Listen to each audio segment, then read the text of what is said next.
Well, Oklahoma has long been known as a powerhouse for college and high school sports, but never before has the state had a major professional team to call its own.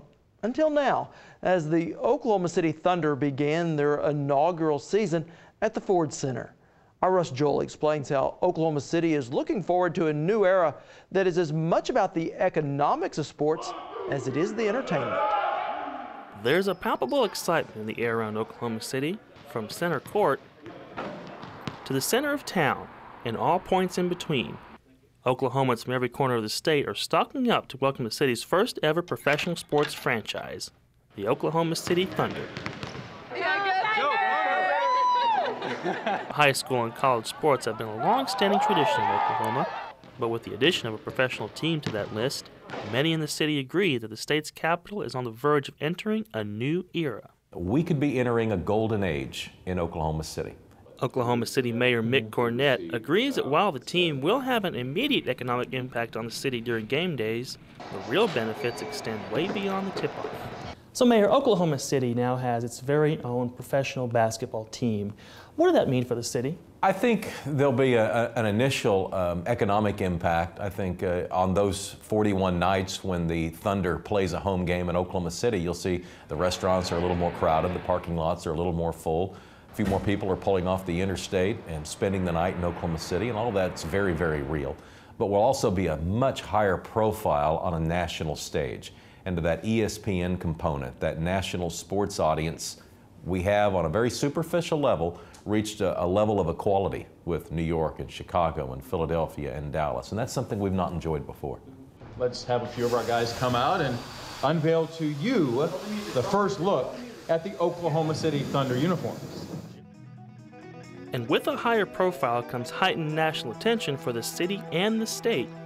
Speaking at the team's inaugural media day, head coach P.J. Carlesimo said that he can already sense the excitement building in the city and is committed to building an organization that Oklahomans can rally behind for years to come. We want to represent the city of Oklahoma City and the state of Oklahoma well. We want to be something that right now everybody's excited about, but in the future that they've got tangible reasons to be proud of, and that transcends just the win in the games. It wanted to be something that's a part of this state and of this city. And those tangible benefits will come in different forms to different people across the city. Like here in Bricktown, where restaurant owners are hoping the team will attract bigger crowds on otherwise slower days.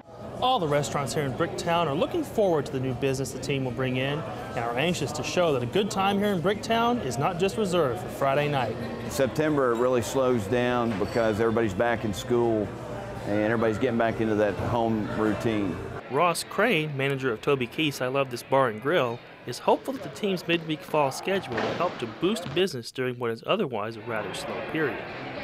We've got 30-plus home games that are not on a Friday or Saturday night, from what I looked at on the schedule. So those nights that are Wednesday nights, Monday nights, which generally in any restaurant, in any market, is one of your slower nights, and Friday and Saturdays are generally your busiest nights.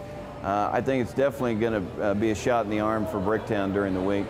I think you really have to pause and reflect on the fact that we are one of only 28 American cities that can call themselves an NBA city.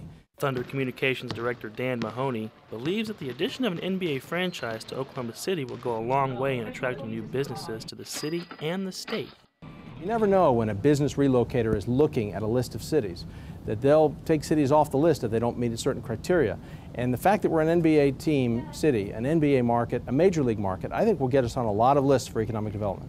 We're trying to create a city where people want to live, and that means different things to different people. You've got to have a strong arts community. It helps, though, to have a sports community, too. You've got to have good schools. Nice to have fresh air and clean water and no traffic congestion. And we've taken care of a lot of those amenities. But a lot of people are looking for a cosmopolitan feel to a city. And to many, many people, especially younger people, having that MBA component is important when they choose a city in which to live and to raise a family and to create jobs.